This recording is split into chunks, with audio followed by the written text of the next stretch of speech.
Andriivka is a very small village, but it also became very symbolic for Ukrainians. It became very symbolic for the counteroffensive that was happening in 2023. Humanity went through many wars, and they are very, very similar. But this is the first time when we are, as an audience, can actually be literally in the boots of the soldiers, with them on the front line, and see through their eyes.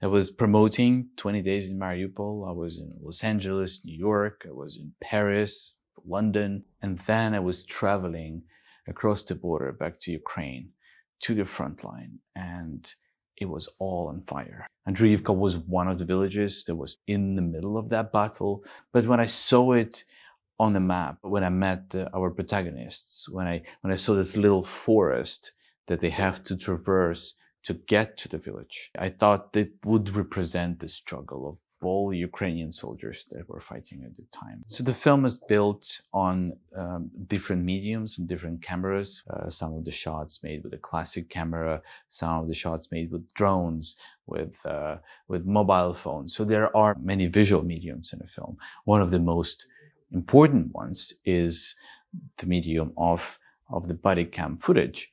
The helmet cameras.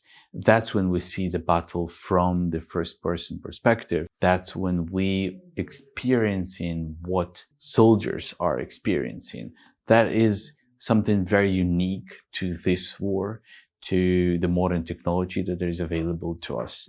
There's a similar structure to maybe at Dunkirk. That was one of our references during the editing. So film is very cinematic. It is a documentary, but at the same time is built on a classic structure of fiction films. It is incredibly immersive and realistic. So sometimes the audience would come out of the film from the cinema and say, oh, I didn't realize that was all true. And then it would hit them even harder because besides the spectacle, there is also a deep, deep understanding of real human lives at stake. One of the soldiers tells me, it's like landing on a planet where everything is trying to kill you. But it's not another planet, I tell myself. It's the middle of Europe.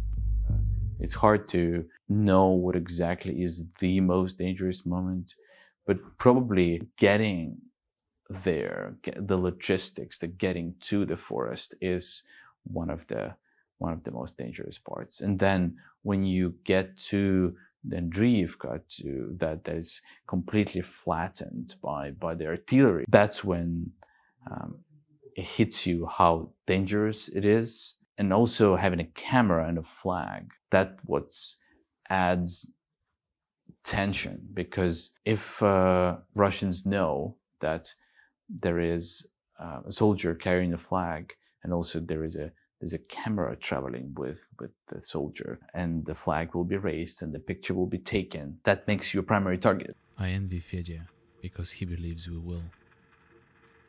He has the names of his friends and the cities he has lost, and a gun and a flag to avenge them. When I came in to the forest, I did feel tired, but increasingly, as I'm walking with them through that forest and bringing the audience with me, more and more I gain hope, because they are not giving up against all the odds. We are all still alive. My city of Kharkiv, which is 2 hours drive from Andriivka, is still free and not occupied. So I seek for that hope, and search for that hope is my character arc in a film, and I bring in the audience through with me, because I think a lot of people in the audience also feel the same way I do, and I want them to see the optimism. We are finally in Andriivka. As Russians retreated, their artillery shot indiscriminately. They were erasing the village from the map. Eventually, when soldiers reach the village, it is quite destroyed and there is not even the place to raise the flag. But at the time, it was so important not just to liberate the village, not just to see the space, the land being taken back from Russia, but also to have a symbol of hope. You can destroy a village, but you cannot destroy a symbol. You cannot destroy hope. Capturing that moment was the moment of hope. Слава нації! Смерть ворогам! Все. Unfortunately, the village of Andriivka was occupied again, and frontline has moved back. But at least the memory of that victory lives in a film. Frick was 12 when Russia invaded Ukraine in 2014. When the full-scale invasion started, he left university, returned to his hometown, and joined the territorial defense. From there, he moved to the 3rd Assault Brigade. At the time we speak, he is 22. 5 months from now, he will be injured in a battle for another forest. His body never found. The purpose of this film is to keep the memory, to honor the memory and the names of these men who we see, to give this memory to their relatives, to their families. Probably the most emotional moment in the entire making of this film, and this is the first moment when I cried, is when their families came, and those who survived came to the cinema in Ukraine.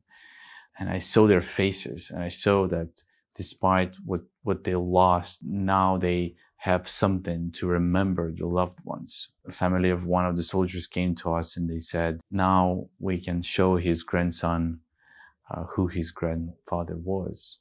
And another family came to us and they said, now people know how heroic my son was and it will not be forgotten. I'm Ukrainian. I will be making films about this war until this war is over because that's just my home and that's my job.